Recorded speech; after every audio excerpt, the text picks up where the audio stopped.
Link au cœur de tous les événements de Khombol et environ avec l'appui de dignes fils de cette belle commune.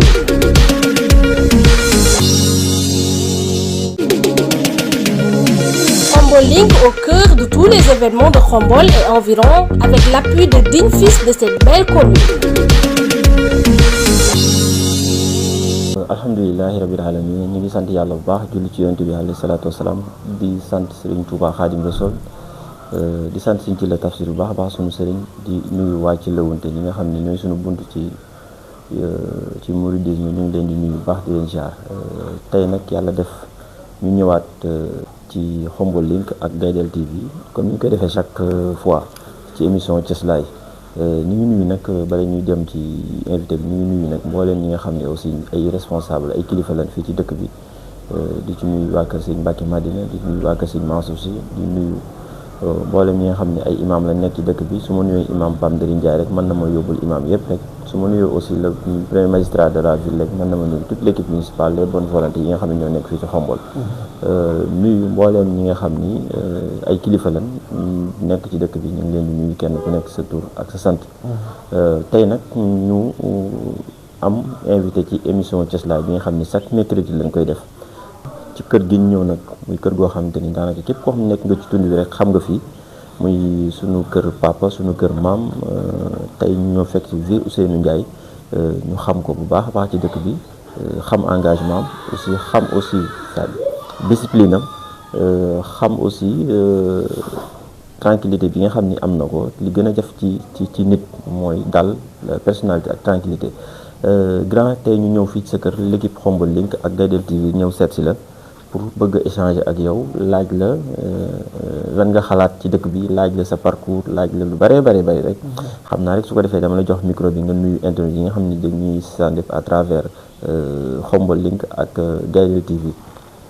merci beaucoup Cheikh Ahmadou maa ngi lay nuyu di nuyu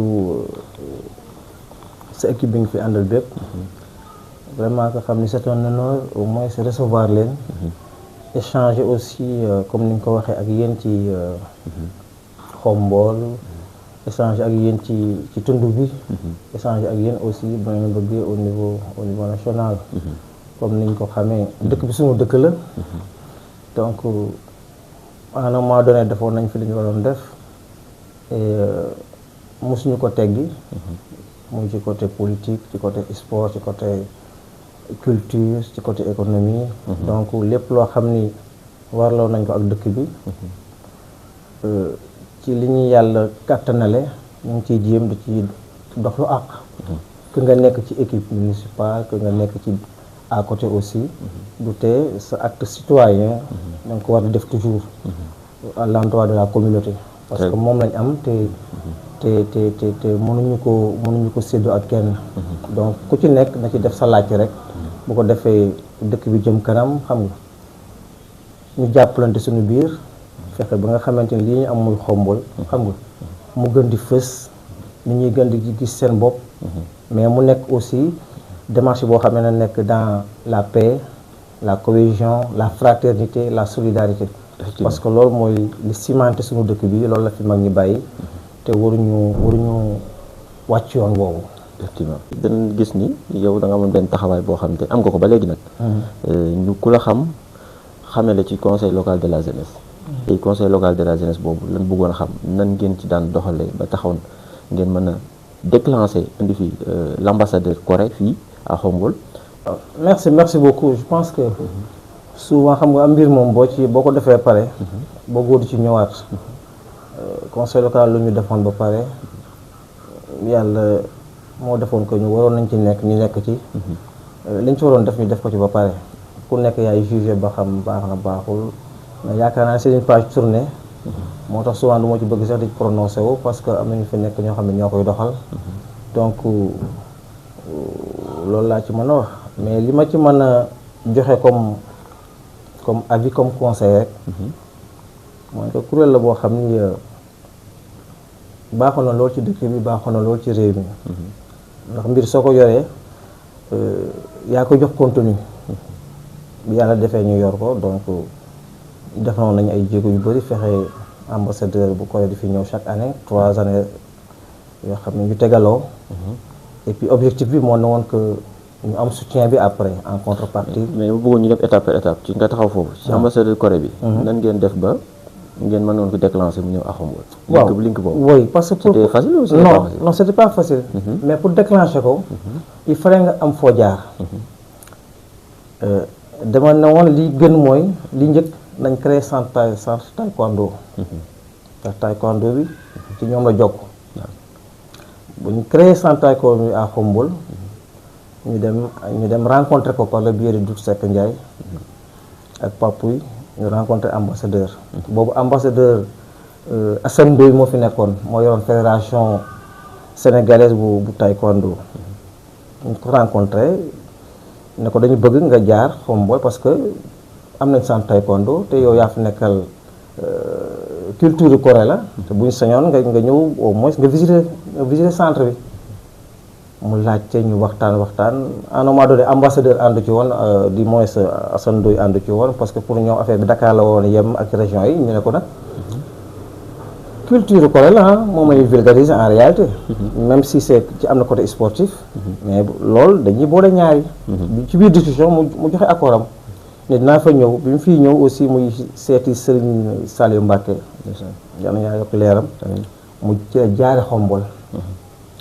ñu fexe tuub ab benn salle dugal fa une vingtaine d'élèves mu ñëw xool centre bi xoolaale dëkk bi. xam nga.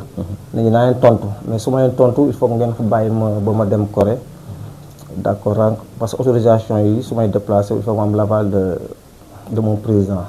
il a fallu 2 mois. mu tontu ñu officiellement ne nangu na di ñëw Corée di ñëw Khombole chaque année. ñu tuddee ko journée xam nga. journée taekwondo bu ñuy déggee la Corée. donc mooy nañ ci préparé wu. loolu moo déclenché ñëw bi.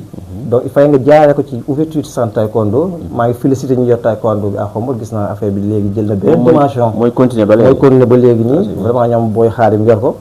et que vraiment ça va quand même. mais est-ce que am na reconnaissance ñoom ak yow fi ñu toll nii. waaw mais oui suñu booy lañu l'essentiel ñu ngi def ay activités yenn saa yi ñu woo yëgal ñu. donc li ñu doon def nañ ko. mbir moom da nga xam ne moomoo ko. boo ko defee pour communauté.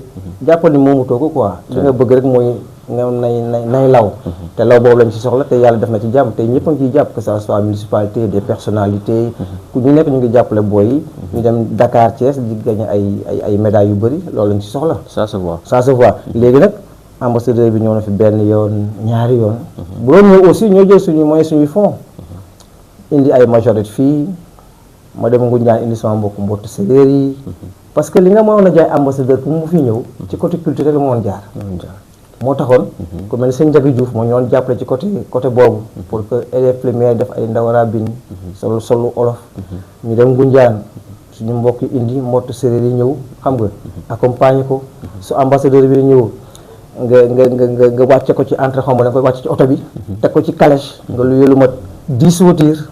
bu tawee voitures yi ñoo fi nekk nga luye ko xam nga. ñu encadré ko et puis c'était bon nga jël ñoom Abdou Salam ñu nekk Tàccaaba yi ñoom ba ñu ñibbee première année bi loolu mooy njëkk a frappé. mooy culture bi ñu leen jaay. bi ñu leen imposé. boo ñëwee ñu xottil la yëre olof bu baax solol la ko xam nga. mais bu deuxième année bi dañu am ñun sax dëgg de ñoom ñoo ñu woon. comprendre nga xam ne kii affaire frappé na leen. donc c'était une très bonne porte d'entrée entre Khombole et Corée. ñu def ko 2 fois 3 fois. mais malheureusement pour des raisons yoo xam ne du ma ko wax fii. bon affaire bi fa la joxee naxasaay quoi. mais est-ce que nekkul ni bi nga jugee foofu noonu étape bi nga newoon dafa yokku parce que man xam naa ni bi nga jugee ci conseil local bi da nga dem ci conseil national bi. est-ce que nekkul ni da nga dem ci conseil national bi rencontrer foofu ay kilifa xaw a déserté fii nii noonu la wala. parce que ñu bëri aussi mën nañ xalaat. non loolu demewul noonu parce que fii def nañu fi woon def. bi ñu ko yoree ci en matière de reboisement. jàppale zone ci ay coupe. ci façon formation bu jëlee. def nañu foofu sax ma taxaw ci. parce que gis naa xam naa ni. on se souvient quoi. benn moment. nga gis conseil local de la jeunesse. ñu amoon problème fii nii ay trophée ngeen dem indi coupe maillot joxe ko loolu démarche boobu nan ngeen ko defee pour que tey ñu nit ñu jeunesse mën a xam. mais loolu mooy yoon parce que comme li ma wax boo yoree kuréel. yaa ko jox contenu. contenu bi aussi mënul yomb. donc bu la sa morom partenaire sollicité ab structure bu mel ni zone bu la sollicité aussi da nga def tout am nga sa réseau am nga sa connaissance nga dem tout ba fexee ko parce que finalité bi mooy jeunesse bi ñoom ñoo ciy am donc ñu dem jàpp ci fexe bon ñu am ay trophée am ay tout ça yenn saa yi ñoom ñooy teg coupe bi daal di koy parrainer loolu aussi suñu rôle la woon yaakaar nañ ñu xam ne rôle boobu ñu doon defee rôle de reboisement chaque année ñu dem pépinière ba bu Thiès indi ay plantes yu jeex tas ko ci dëkk bi ni ñu def ay formation pour ñu ndaw ñëpp noonu lañ amee aussi responsabilité jàppale aussi structure sportive bi fi nekkoon yenn saa yi bu amoon ay lënt-lënt du tee nag du tee su problème mosaan am nag ca dëgg-dëgg dañuy takk suñuy jaaj xam nga jël suñuy micro woo ñu war a woo kaas nga war a kaas bu dee ci municipal nga kaas ko xam nga woo presse bi autant nga def ko bon et puis c'est normal affaire temps yooyu affaire de jeunesse la woon kaas nga war a kaas bu subvention amul nga ne subvention amul bu dëkk bi amee ay poto wala nawet bi ñëw mais bu nga fëgg ci taabal yi parce que aussi souvent da koy laaj dafa doon laaj bon yooyu yëpp def na woon nañ ko à un moment donné et puis c'était normal. mais est-ce que tey conseil local bi fi nekk actuel bon nekkul da ban ci gestion ngay def est-ce que ñoom activité yooyu ñoom bi nga daan def ñoom yaa ngi gis ñu ngi koy def. waaw bon xam nga comme que parce que fii fi ñu toll nii tey am na ñoo xam ne xamuñu sax bureau conseil local de la jeunesse. waaw bon xam nga yooyu moom. comme li ma wax rek souvent comme jaar nga ci ba jàll ba tourner page bi. mënatoo ci prononcer wu souvent. mais mën nga def ay propositions. mën nga def ay propositions bu fekkente ne laaj na propositions yi. donc di nga def ay propositions xam nga. mais bon c'est au Khombole aussi nga bàyyi ñu juger. bon bureau bi fi nekk. certes que ñooy installé. donc dañu am nañu espoir que dinañu répondre à l'attente des populations. mais est-ce que initiative yi nga daan jël xam ni ay formation ñu ànd ak municipalité bi fi nekk. est-ce que ñoom ñu ngi koy def tey pour ma terminer ci conseil local mën a avancer ci yéen. waaw bon à dire vrai gisaguma ko bon mën na am na quand même mais peut-être xëy na ba war a bu amee bëriwul. mais en tout cas que maa ngi leen di ñaan ñu góorgóorlu rek. parce que mbir mi du seen mbir dañ leen ko dénk. dañ leen ko dénk donc su ma sañoon aussi ñu xaw ci ñu xool rek nañ koy doxalee. moom mu gën a rafet et puis gën a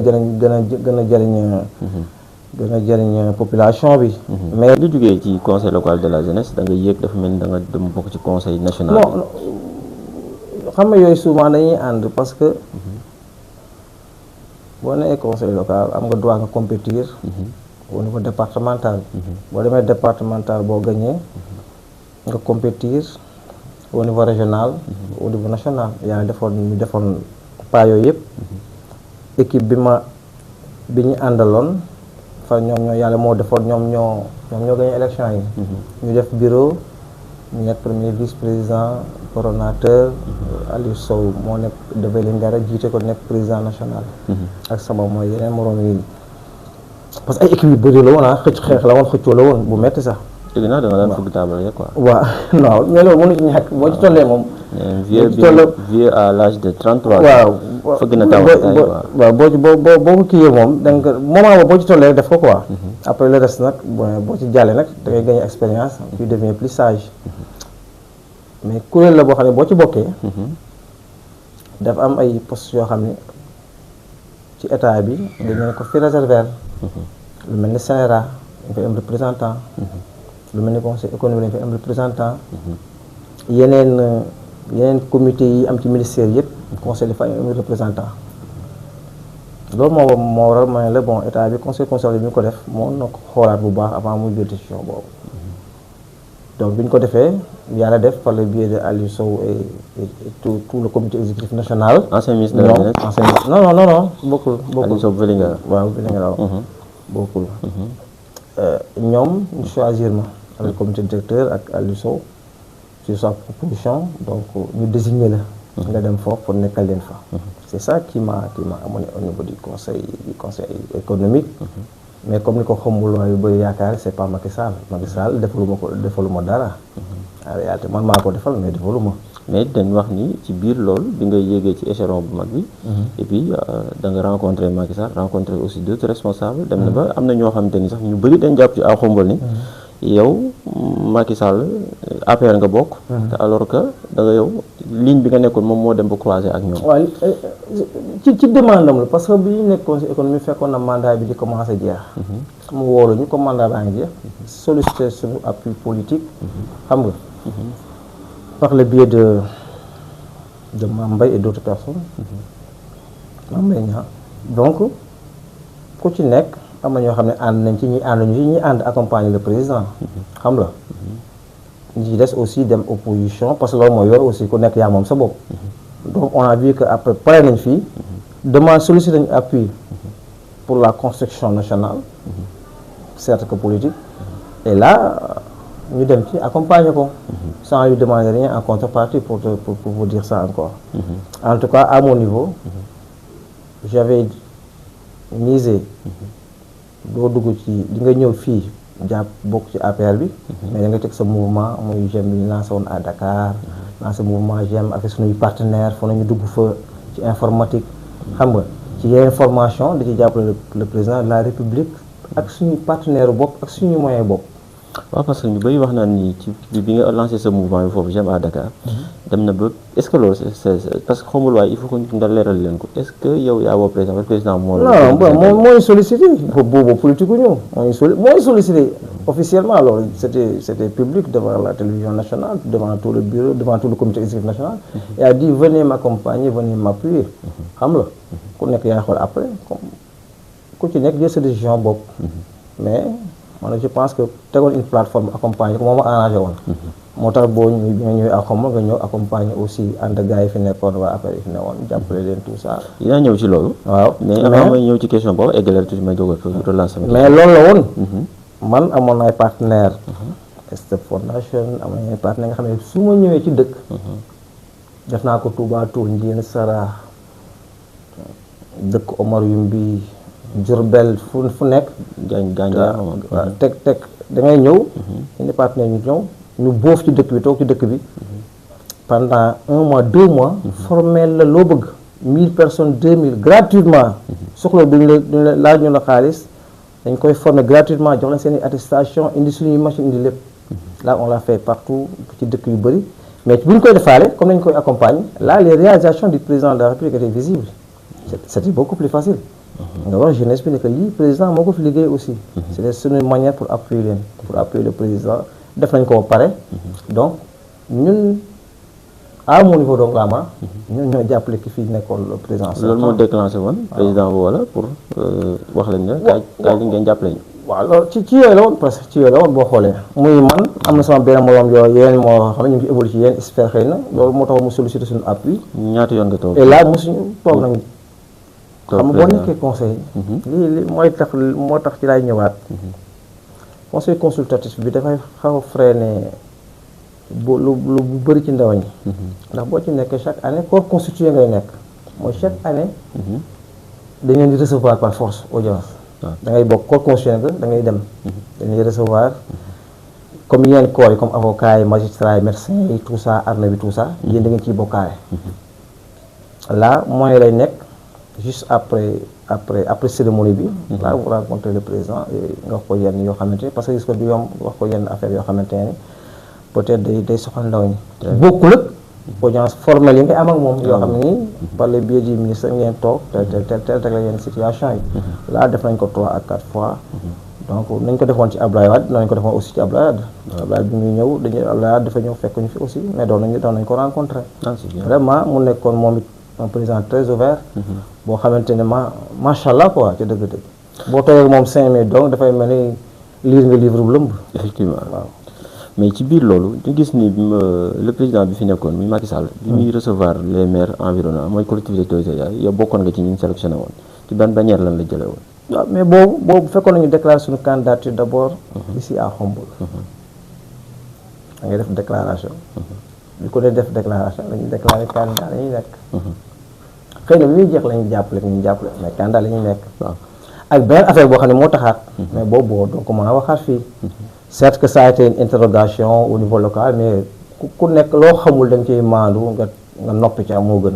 mais di spéculer di mbele loolu c'est pas bon. mais c'est bien bon nag waa xamul. waaw pour ñu xam ne rek d'abord xam nga la déclaration rek ça veut dire que yow déclaré nga candidat nga au niveau de votre parti bi ngay jàppale. comme passé na. waaw peut-être mën nga ci revenir tuuti. waaw parce que boo ko xamul waa fi mu toll nii comme man. man xam naa li xew. mais fajjee mën na bañ a xam lu xew. kenn mën na bañ a xam. waaw mais nañ jàpp rek.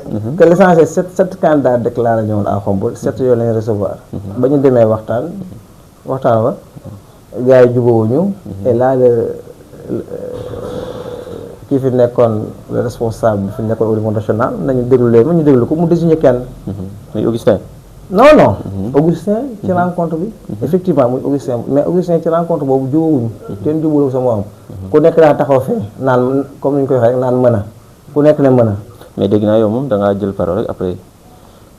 waaw mais ça c'est loolu j'en ai profité parce que boobu toog nañu ma 2 ans 3 ans Augustin qui était responsable départemental waxul xombol amul leen loo xamante ni jéem na ko fi def et là c'était une occasion rêvée xam nga boo xam ne am naa ko mais effectivement la ma ko wax ma ko sans porter de gants wax ko ay dëgg yoo xam ne c'est que bëgg ko dégg mais mooy li woon dëgg et là je l'ai dit ñafa ne woon nag ku nekk du ma ci jugé quoi ku nekk am nga loo ca wax waaw ñi créé nañ ay affinité fii ñi créé alors que loolu dugul yow bu ñu woon foofu en réalité mais xam nga mois boobu kenn ñu mul fëgg ci taal parce que boo ko defee xëy na Augustin bu demee ci président ne ko bon da lay éliminer quoi avant muy dem mais man c'était un moyen pour que ma régler samay compte ak moom foofu te def naa ko fa ba ma demee j'étais soulagé waaw c'était rëy waaw mais tey ñu bëri dañoo xamul ni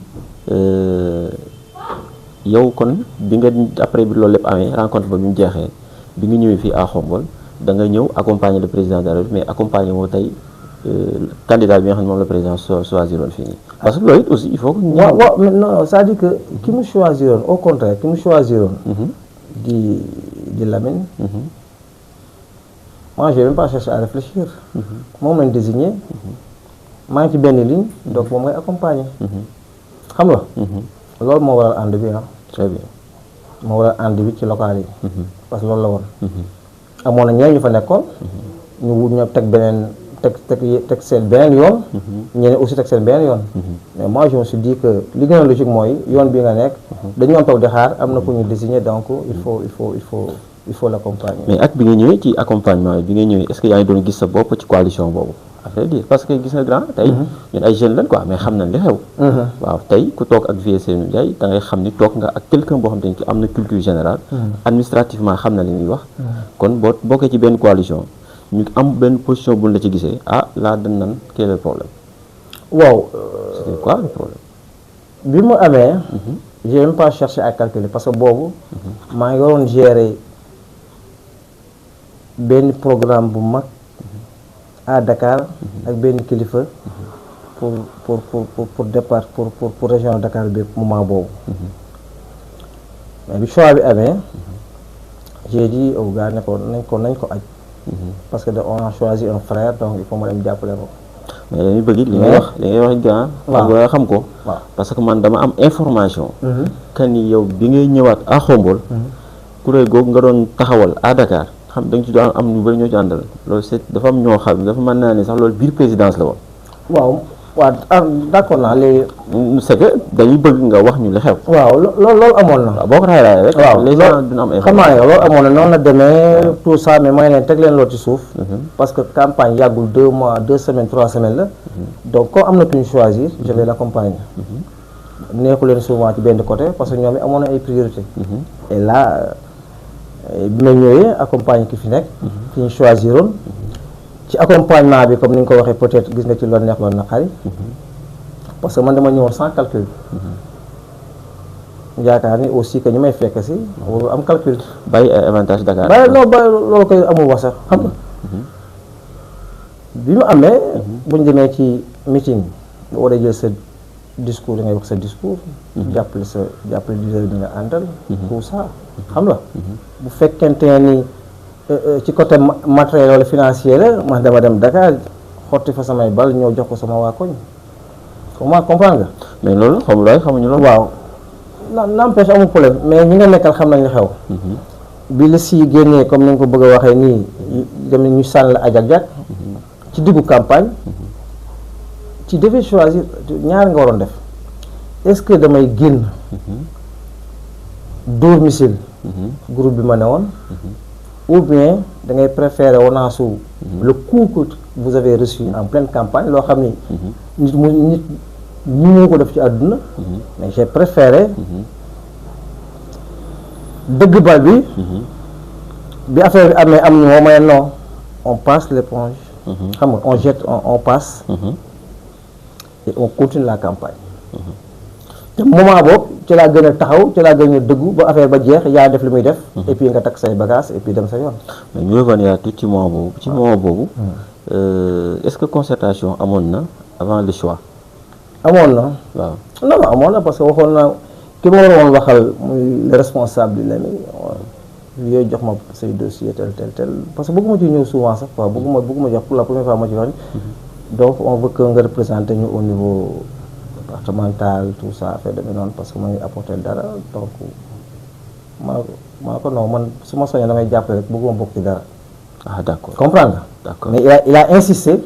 et daal j'étais obligé ma jox ko documents yi. bi liste yi génnee nga gis ne la ngeen waxante woon amul. mais du ma yàq campagne bi quand même. surtout naa loolu parce que problème mu poste conseiller. loolu du moo may fléchir loo du tax aussi ma yàq dynamique boo xam ne amoon na ma parce que dynamique bi am doole woon ànd ak say moroom gox. mais dañu ñëw sans calcul aussi. mais métti woon na say collaborateurs. ah si mais loolu bu ñu ko def mu métti la sa famille. bon ça c'est vrai. te malgré sa famille dañu après fidélité boobu dañ ko accompagner. mais loolu moo ñu fa gor. waaw c'est que dañuy bañ ñi seen ñu jàpp ni dañuy ñëw pour malveillance mais juste dañuy ñëw pour leeral parce que dafa am loo xam ne dafa amoon ñu xam ko. waaw peut-être nag beaucoup de personnes mën nañu ko bañ a xam comme ni ma ko xamee. waaw xam naa baax li nga wax mais dafa xëppoon cere. xëppoon suuf ci cere ji. ak dolliwaat ñeex ak yàpp ci cere ji j'ai opté pour dolli ci waat ñeex ak yàpp. pour que affaire bi bañ a. affaire bi non seulement bañ a feeñ mais dama may opportunité aussi. suñu adversaires yi ñu am lu ñu wax. moo tax ci moment boobu ci nga gën a farlu taxaw pour accompagner liggéey bi. man loolu laa xam. man xawma j'étais pas dans les calculs. mais nag en résumé tu prends acte. waaw ça c'est vrai. tu prends acte de tout ce qui a été fait. sur pas mal de choses. ci compagnonnage boobu parce que compagnonnage la woon ah. waaw si waaw du woon loolu compagnonnage la woon collaboration la woon boo xam ni ki ci kaw moo joxe moo doon on l'exécute. effectivement. mais là tu apprends beaucoup de choses. beaucoup de choses. su doon tey. tu apprends beaucoup de choses parce que yaakaar naa ni. ay nit moom bu ñu waxantee rek nañ ko jëfee. bu amee ñagas-ñagas nañ ko waxante. et malheureusement ça s'est pas produit ainsi. mais loo xamante ne ni sëñ Babacar tax may wax. lu ma naqari benn yoon. macha allah comprendre nga. waaw la ma doon def naa ko. am naa ci conscience tranquille. mais compagnonnage il faut respecter les consignes. Il faut respecter les consignes xam nga les règles du jeu. les règles du jeu mais maa boo xëppoon ci cas yi dem farfee di xëy di dóor. c'était beaucoup plus facile. oui c'était beaucoup plus facile. boo paree nga croiser les doigts. delluwaat Dakar nekk ci li nga waroon nekk. mais j'ai pas opté pour ça quand même l'essentiel def naa la woon def. xam naa conscience tranquille. ci sans wàllu bopp ci wàllu engagement je l'ai fait et aujourd'hui je suis clean et je suis tranquille dans ça. mais beaucoup de personnes dañ wax ni après les élections. da nga buudee dem Dakar ñu lay woo nga bañ a ñëw ñu ne duma ci wax duma ci def. non boobu moment boobu ñu ngi def. recours. ñu ngi woon ci recours bi. waaw. te nag boo def politique xëy na ndaw nañ ci nag mais am na ci tout lu ñu ci xam. war nga xam ni le processus là c'est irréversible. oui ça c'est vrai. mën nañu yéeg a ko jóg mais c'est irréversible donc moo fi nekk aussi parce que diggante boobu est-ce que vous savez que ñu àndoon ak ñun diggante boobu lu métti la ci ñoom parce que ces jours ñu am espoir. naan affaire bu jógee Thiès dañ affaire bi na baax donc diggante boobu dafa doon métti ci ñi nga àndal. donc man j'ai pensé que duma leen souffrir duma bokk ci ñu leen di souffrir loolu donc j'ai préféré dem directement Dakar vraiment continuer li may def. moo gënoon quoi ci dëgg-dëgg sama option la woon ah. waaw moo nag génne aussi positif gars yi gagné amul problème. mais man je savais que c'était irréversible quand même. très bien mais grand avant que may continuer tuuti dama bëgg xam li tubaab naan y a des démarches participatives et inclusives yow des fois ñu am yu bëri yoo xam te ni da nga koy régler ci Xombol ci au niveau de la municipalité te ñu bëri duñ ko xam. non pas yu bëri de mais fekk rek quelques yoo xam ne daf la fiy fekk rek. waaw. dala fii fekk nga def ci saw laaj rek. bi gënoon a mën a indi safara. dama bëgg nga laal ci tuuti man xam naa ko mooy dafa am benn bricolage bu amoon ci benn projet marché bi ak bi ci buntu kër bi nga dox ci lu am solo te ñu bëree bëri xamuñu ko te man su ma ko laajoon doo ko mos a wax. loolu sax doxuñ ci dara déggoo dañ ci harmoniser rek. xaw ci waxtaan. dafa tombeek nawet tombeek xëy na ndox mi bëri woon na buntu mais comme ni ko gisee waaw mais il faisait tout que pour que vraiment ndox mi dégagé wu. parce que vraiment avec le cadre là c'était pas doon rafet que ndox mi di fi nekk ñoom ñu nekk ci aussi def li ñu mën lépp jël des techniciens pour que affaire acheminé wu fële biir château d'eau ba aussi que donc bi ñu rendre compte que affaire bi ñu ko doon dugal foofu. Et là je remercie la mairesse Mbarou Dieng, première adjointe au maire nga xam ne veille bi mu ko yëgee. parce que dama bind directement le maire ainsi que les autres services avec waa ko bi fi nekkoon parce que dañu gëmoon ne lii baaxut boo wartu dugg ci château d'eau bi. ñu taxaw ne du ko am. commencé aussi na jël seen responsabilité si jëlee Mbarou aussi Mbarou taf mu créé benn réunion d'urgence man ak moom ak le secrétaire municipal te veilloo ci la woon voyage et là elle a donné des instructions fermes pour que ñu gas kàmb ndox mi dugg foofu parce que c'est pas méchant. D'accord xam nga boobu def naa l'actuel ba new fii il était à l'extérieur xaw ma dafa aju yoon xaw ma mais li ci gën a garaaw mooy kaaw c'était déjà réglé ba nit ñi dal ndekete ñun ci marché ba bënnal nañu fa ndoxu marché bépp ndekete bënn nañ ko mu ngi dugg ci château d'eau bi te yëgu leen ko te yëguñu ko te ndab bi suñu benn ndab la parce que teeru plateau yëpp boo xoolee ñoom ci ndab boobu lañ branché wu muy loo xam ne problème de santé publique la waaw ça c'est vrai après lañ def ay investigation yéeg ci kaw par le biais de FITEW ñu laaj ñoom Ablaye Gueye tout ça par le biais de FITEW ñu laaj ñu ne ñu affaire bi kat directement la jëm ñu conseil de visu xam nga ñu interpellé ki fi nekk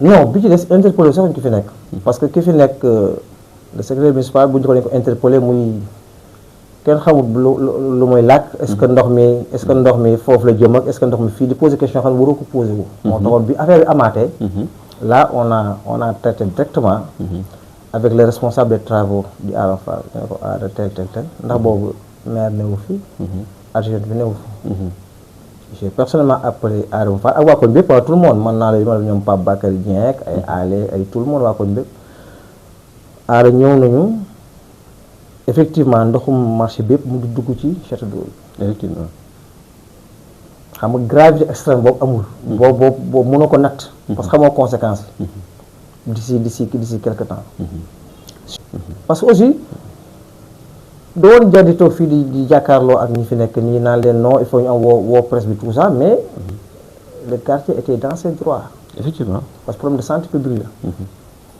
ki joxe instruction yooyu def na instruction boo xam ne tegu ko fenn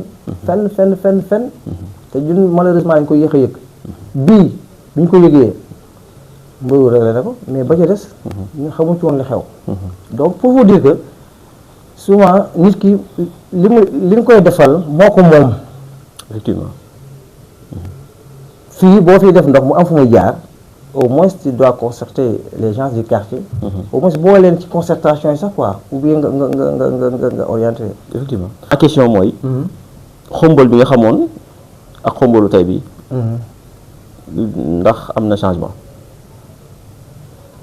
waaw mais boo lu ñuy wax am na lu ko olof di waxee il faut reconnaître que changement réel am na laa moom boo ko sax la ñaan da nga soxor ku nekk jaar na fi mais ku nekk ak équipe bu nekk jaar na fi mais équipe bu nekk ak sa wërsëg équipe bu nekk ak sa li la yàlla di boole di nattal xam nga donc ñu bëri jaar nañ ci ku nekk def na li ñu war a def ku li fiacro ñu ci des tout ça ba acteur équipe bi mais avec l'acteur équipe il faut reconnaître que y a un changement quand même y a un changement notoire bu am ci côté stade bi macha allah Sénégal gi yëpp dañ koy ndamoo ci école yi ñu fi tabax laa xam nga man stade gëj naa fa depuis plus de 10 ans xaw ma laa fa gëj 10 ans déw ma stade xam nga mais ouverture ba laa fa dem xool nii deuxième mi-temps bi laa ñibbi sax mais dem nga constaté xam ne lii ça a été benn volet woon bu jeunesse si bëggoon macha allah veu bi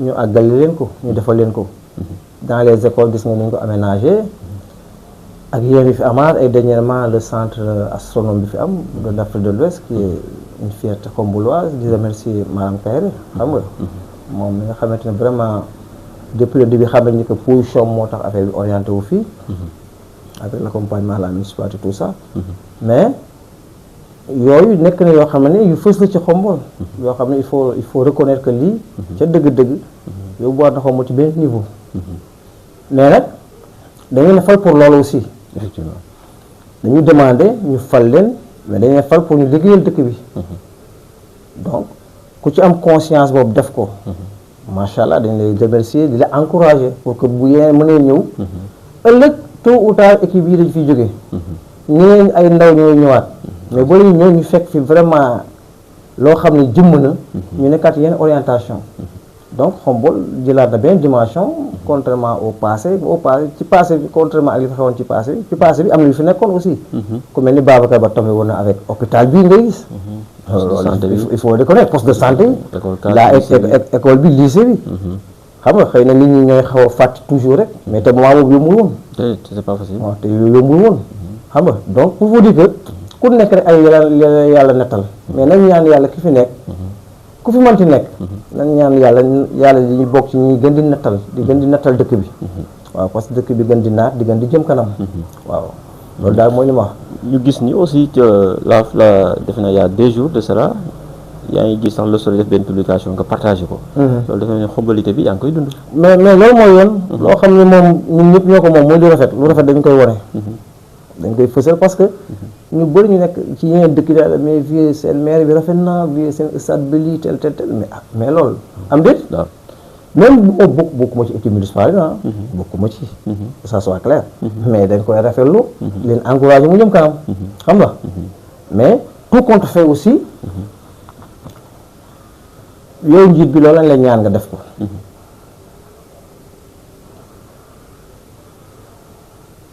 am na loo xamante ne da nga war xam ne da nga ko bokk ak waa dëkk bi waaw da nga yor maire bi di ko doxal nit ñi di leen ñaan mu jëm kanam ku ci mën a puus nga puus xam nga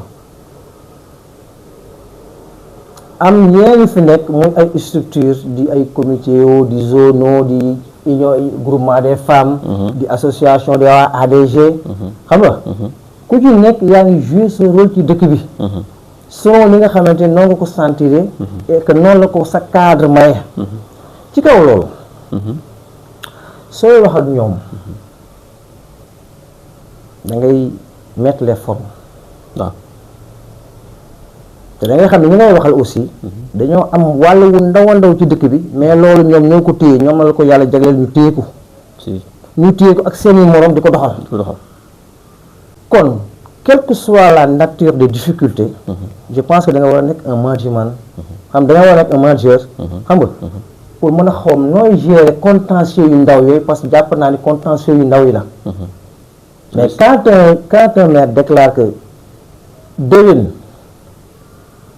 bu lii amul bu ñu ma joxul këyit yi nawetaan du am je pense que loolu c'était une très mauvaise déclaration boo xam ni émanant du maire ça m'a beaucoup surpris parce que ëpp na loolu waaw ça c'est vrai c'est mon avis ëpp na loolu ça c'est vrai say rak nga nekkal xoolal nooy gérer la situation ak ñoom ñoo xam ne boo leen wóoree sa kër à n'importe quelle heure ñoo wuy si la bu la neexee nga ne booy dañuy tase fee ngeen tase fa ngeen waxtaan juboo passe à autre chose c'était facile que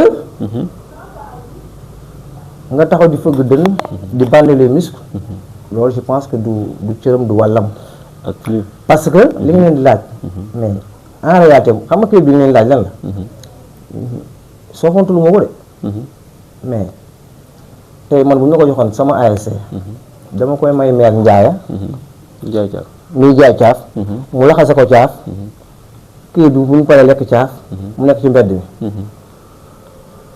soofantaloo ko mais xam nga noonu lay demee après quoi. te noonu lay demee effectivement parce que ASC yëpp ku ci nekk li ngay laaj fiche de recette dañ koy ASC yëpp am nañ ko mais après taluñu ko yore sax ñu jëlee seen recette dem nañ seen yoon loolu je pense que xam nga waaw war na ci donc même bu ci ODCAV doxee ay démarches même bu fekkee démarches yi aboutir neexul après du publiquement ngay taxaw di bandi Lewis di bomber torse ne lii ak lii daam à l'endroit de jeunesse boo xam te yaay sa jeunesse lañu. ça c'est vrai te jeunesse bu am importance. c'est non sa jeunesse lañu. moom mu jaar ci donc waxtaan wi war na mën a am pas par personne interposée. pas jël ay booy fii ñuy dóor misil fii yéen booy dóor misil fii non ñee même bu ñu nekk une infime minorité. je pense que ba nga toog ak ñoom ba créer benn cadre informel nag laa wax. si nga waxtaan ci ak ñoom sa biir kër. effectivement wala feneen jubóo ak ñoom. mais là moom. je pense que ça ne doit pas se faire et que nit koo gis nag. ci kër la jógee. waaw foofu daal laa ci mën a yem. waaw loolu waxee wolof la. kon c'est le message que notre invité tey mu doon lancé au maire de la commune de Khombole. gis nga li mu wax ci conseil local de la jeunesse gis nga li mu wax ci conseil national li mu wax ci APR li mu wax ci aussi sa coalition bi nga xam ci la nekkoon muy bu Mamadou Lamine Gueye bi li mu wax aussi ci municipalité bi kon le maire le message est là xam naa grand li ñu dese suñu émission bariwul. mais grand tey yaa ngi ci Khombole. mais yaa ngi Sénégal. la position du pays actuellement. ban xalaat nga ci am. waaw mais li am ni au niveau national naqaru xol lañ ci amee. en tant que citoyen. parce que après 2 ans d'exercice bientôt 2 ans. certes que ñu bees la ñu fi nekk la. effectivement il faut ñu retrouver seen marque. mais bu ñu sañoon. coow li am nii du am. dëkk bi. metti na fu metti mën a yem. ça moom ku ko waxul da ngay wax la neex. donc je pense que dañeen doon xaar feneen furul fii. certes que nag doo ci mën a sori parce que la loo xam ne c'est privé. parce que seen affaire parti la affaire politique la tout ça. mais dafa impacté wu ci marché état bi. li ngeen di ñaan rek moo ñu jéem a trouver consensus. xam nga doxal affaire bi dëkk bi jëm kanam. parce que enjeu yaa ngi nii. bëri na bëriwaay boo xamante ni. problème financier posé wu noonu. avec restructuration bi nga xam ne moom la FMI di wax. xam nga problème mooy baa ngi posé wu tu as vu gaa suñuy tànk. problème carburant baa ngi posé wu. la menace terroriste bi ñuy bañ a dégg mais elle est réelle. parce que boo demee ba affaire bi nekk fii ay côté Mali donc ça veut dire que mu suñuy tànk. waaw xëyu ndaw ñi bële problématique la. ci côté économie côté BTP bi. ba léegi dakkoleegul. loolu lépp mën nañu ko baax parce que ñu ngi def 2 ans d'exercice.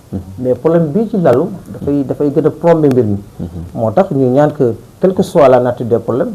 ñoom nañu xool nu ñuy trouver des passerelles de convergence. et puis là réew mi continuer di dox. loolu la parce que moment bi képp ku fi nekk aussi ñaanoo yàlla dëkk bi tàkk bu tàkkee ñun ñëpp nga ciy perte. waaw képp ku ñaanoo yàlla la lii am. au sommet continuer di am bu amee blocage am ci dëkk bi. te ñu ci gën a impacté c'est la population. donc nous demandons en tant que citoyen xam nga ñoo xam ni ñuy def seen potu biir. de trouver des passerelles de convergence. pour l'intérêt du pays. pas pour affaire parti mais pour l'intérêt du pays. et je pense que jot na. vraiment que ñu Sénégal ndànk-ndànk. wala reconquérir li nga xam ne moom moomoon dans la sous-région. en Afrique et dans le monde. parce que Sénégal war na demaat jëliwaat li mu moom lépp ci à toutes les étapes. mais loolu mënoo ko def loolu gouvernement boo xam ne am nañ cimenté na bu baax. ba dëgër nañ am nañ vraiment fondamentaux yu dëgër. et là ni ñu accompagner leen ci élection nag bu jotee. mais yaa xëy ku nekk dem fa la neex nga juger situation depuis nu mu doxee et là vous prenez position xam nga. mais moment bi li am moom neexul ci xol ah. neexul ci xol te bu ñu sañoon vraiment. ñoom ñu gaaw trouver solution. xam nga jubluwaat ci priorité. et là Sénégal bi nga xam vraiment mën a reconquérir en tout cas demaat conquérir li nga xam ne moom la moom en ci Afrique ak ci dëkk bépp. très bien mais tey su ma la dee laaj tey est-ce que Khombole. ci état bu bees bi dina ci bénéficier woo dara. waaw.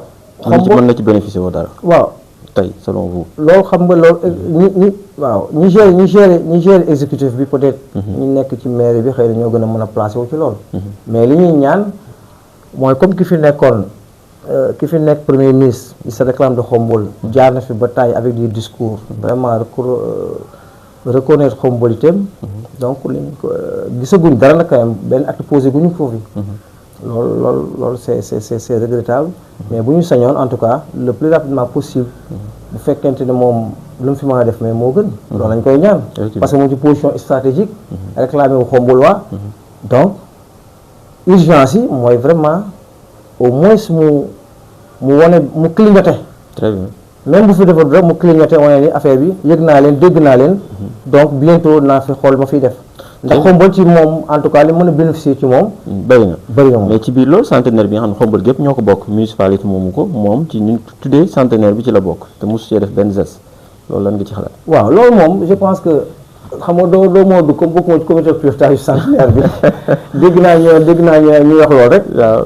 mais je pense que ci même ci morceau centenaire bi le nom du père mu ngi ci je pense waaw mu ngi ci donc je pense que gars yi boole nañ ko ci am na ku ko fi nekkal à Khombole peut-être que gars yi ñu ngi wax ak moom pour que mu jàpp ci mais jàpp naa ni que doon ci teew moom dina baax lool waaw dina baax lool pour moom vraiment aussi mais pour ñu ko fiy jàppale fii xam nga même pour ñu ko fiy jàppale fii dina baax lool parce que loolu aussi ñi leer mooy ñi ko fiy jàppale fii bu ñu sañoon mu teew fii parce que loolu mooy seen sac loolu mooy seen sac li ñu wax ñun ci régime bee passé kii defu fi dara tel du fi jaar ñoom loolu lañ daan wax waaw mu ngi noonu donc mais ñun li ñuy ñaan mooy mu ñëw sagal leen jëmmal leen et puis def fi accompagner ñi fi nekk ba nga xamante ne ëllëg vraiment dëkk bi na ci mën a bénéficier wu pour intérêt ñëpp mais non seulement centenaire bi mais ci position ci lañ ko war a mën a ñaane délimitation Khombole mu jàpp ci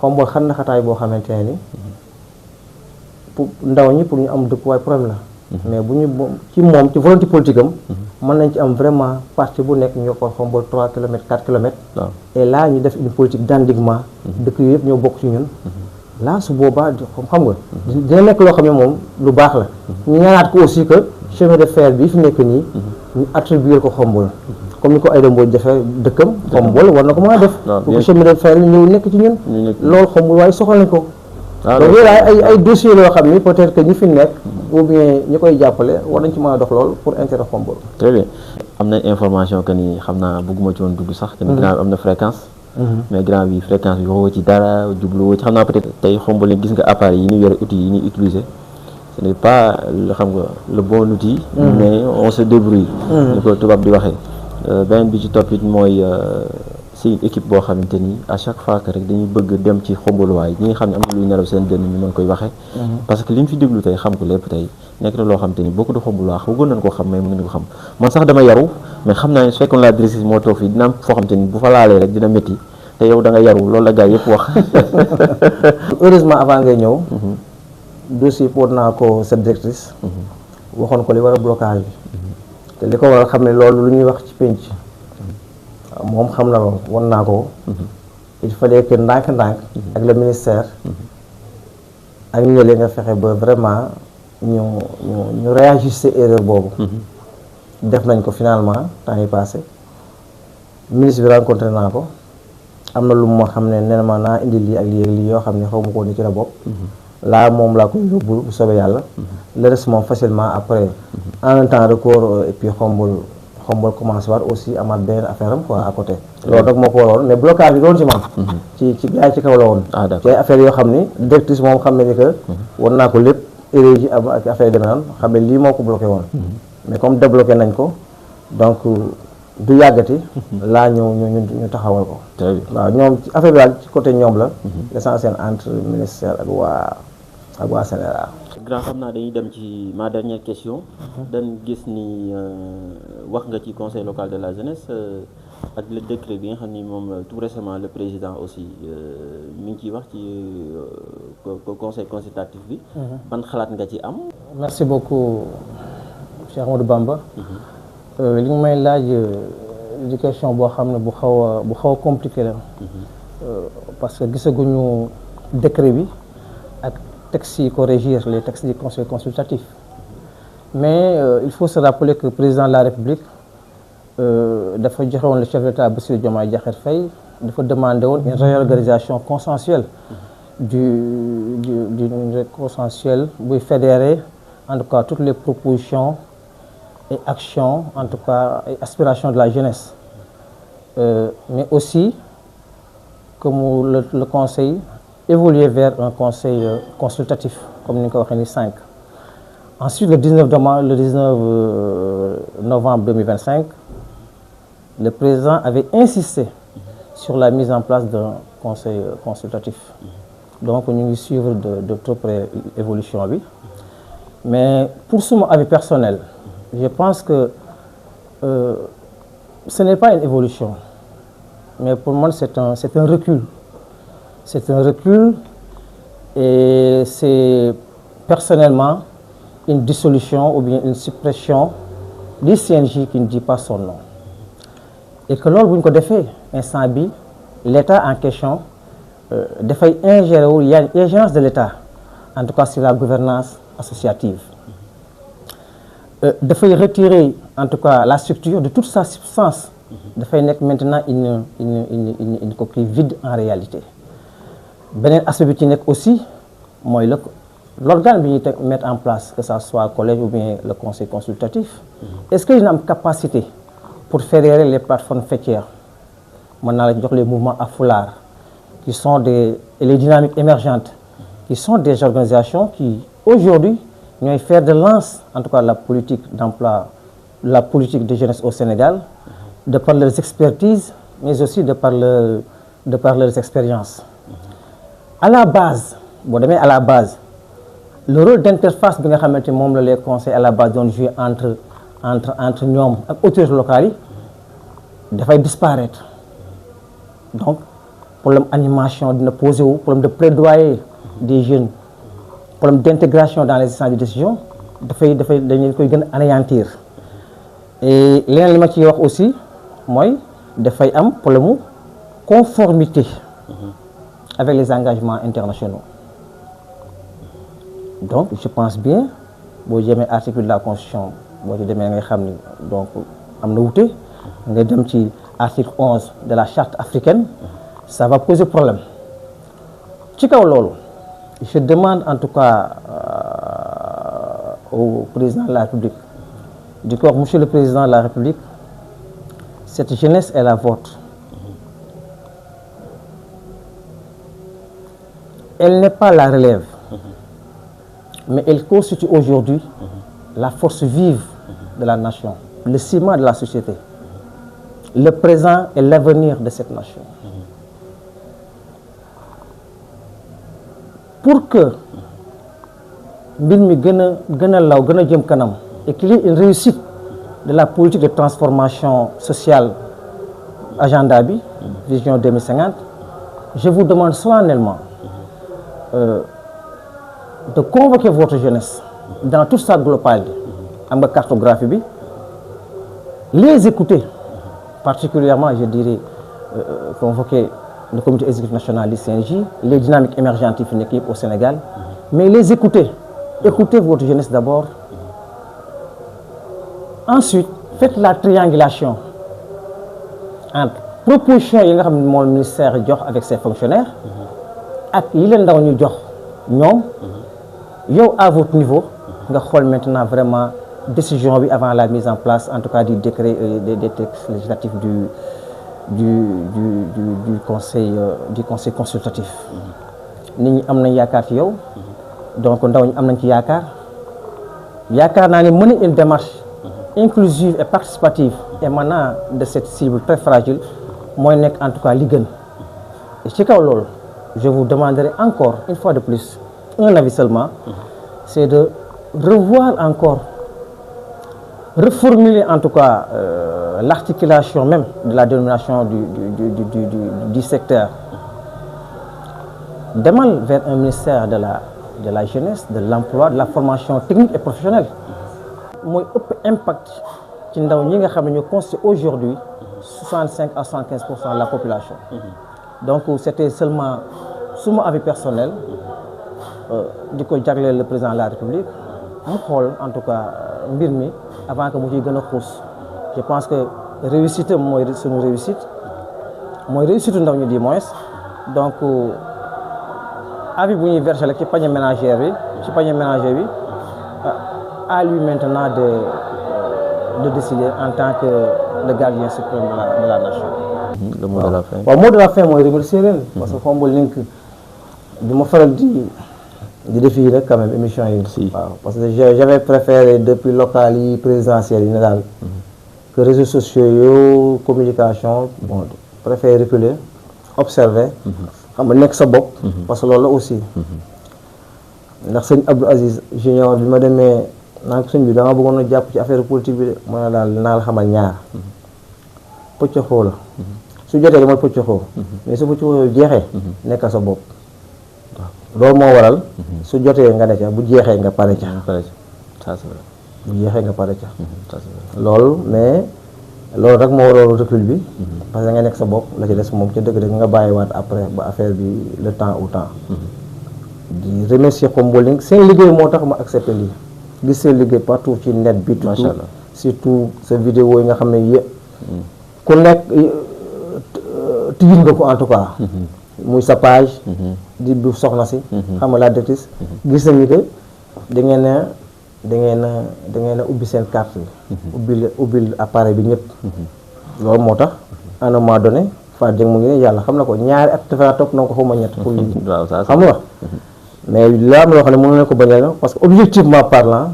taxawaay bi baax na rafet na macha Allah merci di ñaan yàlla mu jëm kanam full matériel bi xam nga ba pourquoi pas télévision bi ñu gën a ñëw taxaw ci xam nga yu ma nekk la donc nañ ñaan yàlla rek yàlla may leen wér-gu-yaram toujours kàttan ak xel bi ngeen koy doxale waaw à la population khomboloise nag les remercier di jégalu nag bu fekkente ne amaloo xamante ne considère ko comme ñagas là je m'excuse sama gars yi je m'excuse beaucoup du sama yéene du sama jublukaay wax nañ ma ko laafee émission bi et là ma accordé leen ko parce que yàgg nañ ma ko wax mais jàpp leen ni que message bu ndaw la boo xam ne nañ koy lancé rek leen waxal nañ jàpp ci dëkk bi ku nekk noo ci mën a jàppe nga jàpp ci bu dee sa mouvement la sa association la sa parti politique la opposition la mais ku ci nekk na xool ni ñuy réagissé pour que ci sa côté bi ngay jàppe dëkk bi jëm ci kanam loolu rek lañ am parce que am nu leen lu Khombole. Très bien merci beaucoup grand merci jërëjëf merci beaucoup jërëjëf kon nag xam naa ñu joxawaat ci dig daje ci yeneen émission ak yeneen invité jërë ngeen jëf merci beaucoup. Khombole Link au cœur de tous les événements de Khombole et environ avec l'appui de dignes fils de cette belle commune.